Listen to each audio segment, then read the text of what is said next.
Hey guys, what is going on? As everybody expected, the Jujutsu Kaisen sequel manga did, unfortunately, as it will most likely every week. So you can definitely count on me to provide you all of the spoiler summaries in regards to the new chapter information. And of course, whenever the fully translated, officially released chapter does release, you can also count on a full review to support the physical and full official release to come out. But until then, let's go over this information that we did get. Thank you very much, and hit that like button and hype button and subscribe if you don't want to miss any future Jujutsu Kaisen news or information. So the chapter kicks off with our main senior character, who is definitely not the Usami that we knew back in the main series Jujutsu Kaisen. Not that we could say we really knew him, but it is definitely a descendant of Usami, and he seems to be the main teacher person that is a connection to the higher ups of Jujutsu society, because he is the main person that is meeting with these alien politicians and diplomats as we make a connection with the Japanese sorcerers and the Sumerian alien race. We are also introduced to a new character named Mino, who is basically advising that we should take all precautions when meeting an alien race, because there's no telling if they are going to cause diseases to us, if we might be allergic to them. However, unfortunately, when you're dealing with an entirely new species whose religion, language, history, and culture are completely unknown, if you treat them like a pathogen, the moment you do that, the moment you start a war. So they have to be, accepting and peaceful to some degree to these new alien race of people. Funnily enough, they also mention that they might not also realize how gender is done on their planet either, so sending two men might have been the incorrect step from the very beginning, but at that point, you know what, they're cooked, so they might as well just continue on with what they can and do the best they can to establish a peaceful relation with these new people. And of course, the new aliens do show up, and we're introduced to Jabba Roma, the Sumeria diplomacy specialist, and their dispatched agent Cross. Cross seems to be Mora's twin brother, for context. They say that they hold deep gratitude for the warm welcome they're receiving on Earth. Usami introduces himself as the acting minister of foreign affairs. Mino introduces himself, and they get into the meeting. Usami does mention that since the language barrier is overcome, they can immediately get into information sharing and getting on each other's good side. However, the alien representative immediately mentioned and asked if they could have their representative also present. And with his arrival, it is the absolute demonic looking alien that was shown in chapter 1, who was surprised to see that sorcerers also exist on this planet as well. And everyone is shook by his arrival. And everyone's immediately on edge, saying that they don't want him in the room unless they can promise that he's no threat to them. We cut to after the meeting, with Usami and Mino basically meeting and saying that, oh my god, this alien that they just introduced to us is clearly on the level of Ryomen Sukuna. They were not kidding when they said these are all special grade incident invasion potential aliens. Usami just outright saying that if they were serious, they could easily take down the entire country, making it very apparent that while sure they're accepting these people into their land, the aliens clearly hold all of the power. Mino saying it's basically just them saying, hey, thanks for not invading us, and just accepting whatever demands they make. But Usami reminds Mino that as of right now, all they have to do is hide the envoy, aka Maru, and let them go on the missions with some of the sorcerers. So right now, nothing is too serious to worry about. Usami asks to assign this to Okotsu siblings, and Mino kind of questions this because they're so young, but Usami reminds Mino that they shouldn't look at these aliens as invaders. They should look at them as refugees. And Ramino reminds Usami that, hey, sure, we can look at them as refugees for now because they satisfy the conditions,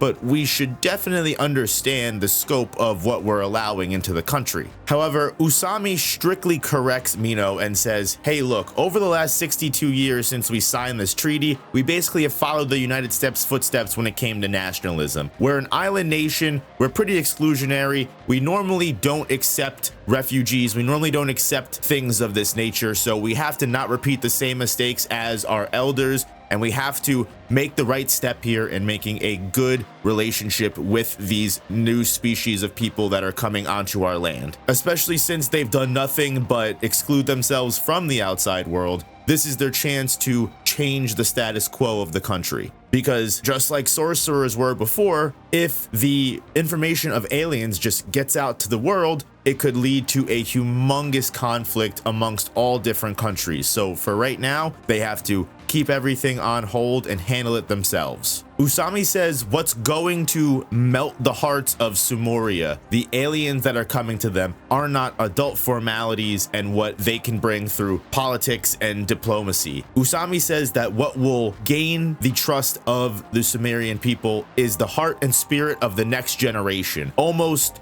inhabiting the spirit and symbolism that Gojo Satoru was trying to push way back in the original series, which is just beautiful to see how this, what might be the worst generation, weakest generation of sorcerers so far, be able to push themselves ahead with at least one adult that believes in the young generation. Because Mino outright is just shocked that Usami is willing to entrust the fate of Japan, potentially the world, to just a young boy and girl. But Usami says it's what they need to do as adults. Meanwhile, cutting back to Yuka and Tsurugi, they are discussing the whole idea of aliens existing entirely, because again, last chapter, they got the reveal from the curse user, aliens were coming, or at least he got the hot tip before all of the information has come out. And Tsurugi even confirms this by saying if aliens were actually here, I mean, Japan would be the people that are handling it due to the treaty that we signed. And if this curse user is correct, that would mean that all of these aliens are on the level of a threat similar to Ryomen Sukuna,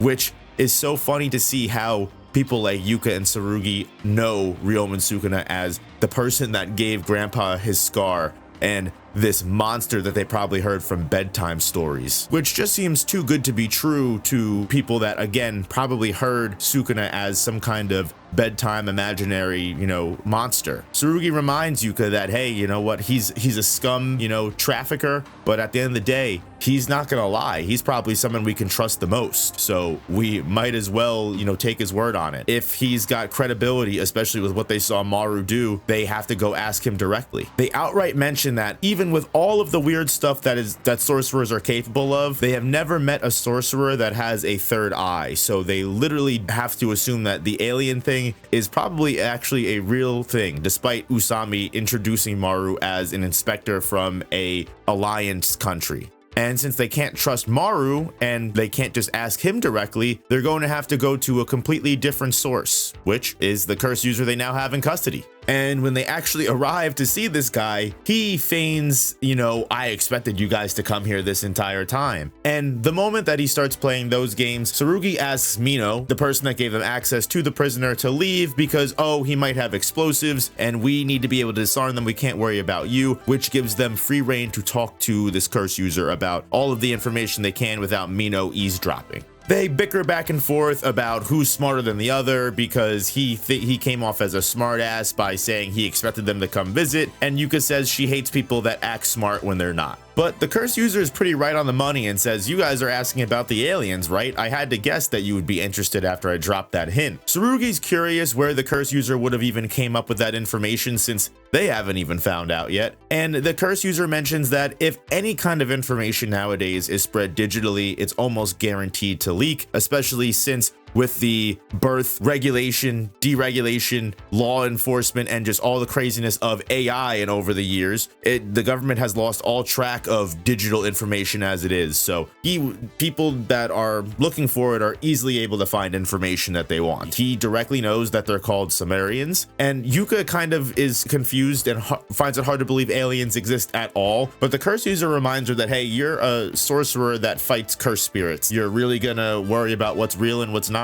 And with the information that a spaceship carrying 50,000 Sumerians are about to arrive onto Earth, the only way to prove this for the two Okotsu children is to see it for themselves. And the curse user reminds them that, hey, you know what, with a spaceship that big, they're probably using a barrier technique to keep it hidden from eyesight. When it has to recharge, when they are refueling or when they are loading up cargo or people, they might not be able to maintain it. So if you go to the highest point in the city and wait for that moment to happen, you could probably see the spaceship and that will reveal it right away. And again, if all 50,000 of those aliens are capable of using sorcery, then that could easily be a major issue. And so the curse user gives them a time and place: 8 p.m., Kurumayama Plateau, Nagano Prefecture. As they leave, Mino asks about the explosives. Tsurugi says it's nothing, and he says something about the curse user still annoys him as we cut to Nagano Prefecture on the night Tsurugi and Yuka are waiting to look at the spaceship. And as they go to the highest possible place they can to catch a glimpse of the spaceship, Yuka starts to reminisce and look at the ring that's hanging from Tsurugi's neck, and Tsurugi reminds Yuka that he will not be giving it back, because not only is he going to prove his worth, he's going to prove that he's just like their grandmother Maki, who was treated like a loser by the three great clans, but she didn't give up and everyone was silenced by her skill. And Yuka kindly reminds Tsurugi that it's not that she silenced them with her skill, she actually quite literally killed the entire family. Tsurugi says that's how he kind of wants it to be himself, and Yuka reminds them that they're both chasing their own truths, and that while she's always wanted him to give back the ring, he has always wanted to return the ring himself, finding it funny that they both have wanted to become stronger for kind of the exact same reason. They both say that's not all, though. That's not the only reason, as they immediately catch a glimpse of the spaceship emerging from its barrier technique. And with Tsurugi and Yuka acknowledging the actual existence of aliens, which are supposedly a high priority threat on the level of Ryomen Sukuna, the same Ryomen Sukuna that was supposedly taken down by Yuta and Maki, their grandma and grandpa respectively. For whatever reason, the aliens did come to Earth. They don't know why, and they don't know what's going to happen after all of this, but they, as sorcerers, are the ones responsible for stopping it, just like their grandparents were before them.